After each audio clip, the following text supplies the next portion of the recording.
So, you love Canva, but you're not really sure what to do with it in the classroom. Well, let me share 3 different ways that you can use Canva with your students. Hi, my name's Tristan Heron, and I am an education innovation and growth specialist, and I'm here to help you embrace educational technology and prepare your students for the future. So, Canva, if you haven't used Canva before, it is a fantastic all-in-one creative suite that is available for educators, and it's something that Canva do really well. They love supporting educators. So if you don't have access to Canva within your school, your department, your district, wherever you teach around the world, you may be eligible for a free Canva for Education account.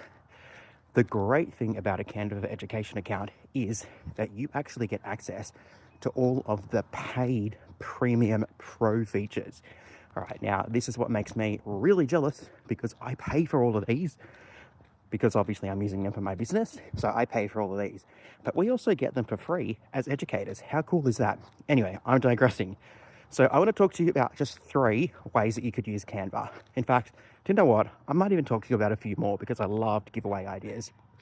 So let's go to the first one. We could create digital collages. Pretty simple. So instead of, creating those beautiful old collages where we had magazines and newspapers, we can now create digital collages where we now have access to so many more types of media, whole heaps of different types of infographics, images. We could use photographs, all different kinds of things from Canva's stock library. We've also got a whole world of different places where we can go to access these particular elements. So creating a digital collage is something so simple that we can use and implement in our classrooms today. All right, idea number 2, infographics. So maybe you're looking at something in geography, history, maybe you're looking at something in economics or science. Why don't we get our kids to create some kind of infographic where we are incorporating small snippets of information, facts, statistics, observations, all different kinds of things in a really visually appealing way. How simple is that? An infographic your students are creating, you might be able to share them with the class. How cool is that? So simple. Okay, the third way that you could use Canva is, did you know with Canva, you can actually create some really cool videos? Yes, we can actually create videos with Canva, and we can incorporate all different types of media with these videos. We can incorporate, obviously, visual elements like videos. We can incorporate images. We can incorporate text, sound, music, voiceovers. All of these elements we can use to create really cool videos.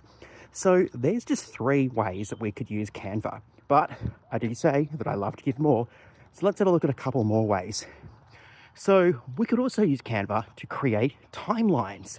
All right, so if you're looking at some kind of timeline in history, why don't you use Canva to create that timeline? It's so easy, so functional, so simple, and there's so many different things and different ways that your students could approach a task like creating a timeline using Canva. Obviously, we can also create documents, we can create posters, we can create all different kinds of things that you could use in the classroom. Maybe we're having a look at characters. Why don't we create some kind of character profile template and get our students to use Canva to create that particular profile? All right, these would look fantastic around your classroom, or even in your digital classroom if you're using Google Classroom, maybe on your Google site, okay? There's so many different ways that you could use a tool like Canva in the classroom that really you're only limited by your imagination. So don't let a tool, and people say Canva is complicated, and it can be if you're brand new, but if you're willing to stick with it and learn, Canva is an amazing tool which could actually be one of your best friends in the classroom. And just like I mentioned earlier, if you don't already have access to Canva for Education through your school or your district or your network, then check out to see if you can get the free Canva for Educators account so that you can go and use all of those pro elements which just elevate those designs even further. So Canva, it's a pretty cool tool.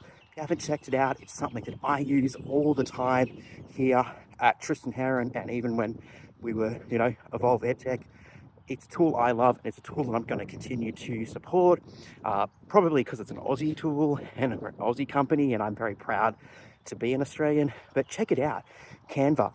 So many tools, so many things you can do. They are always innovating and finding new ways to make their product even bigger, better, more functional, so that you have that all-in-one visual suite.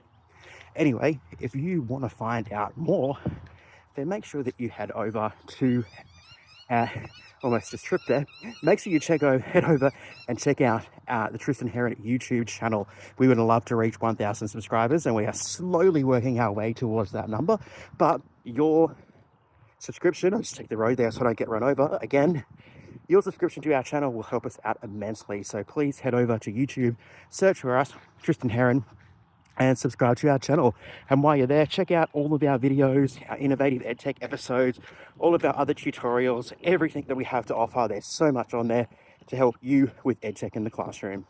Anyway, thanks for joining us for another video today. We hope that you are taking away something from these little snippets of my ramblings as I go for my walks, and you can continue to embrace and incorporate technology into the classroom. All right, everybody, until next time, stay safe.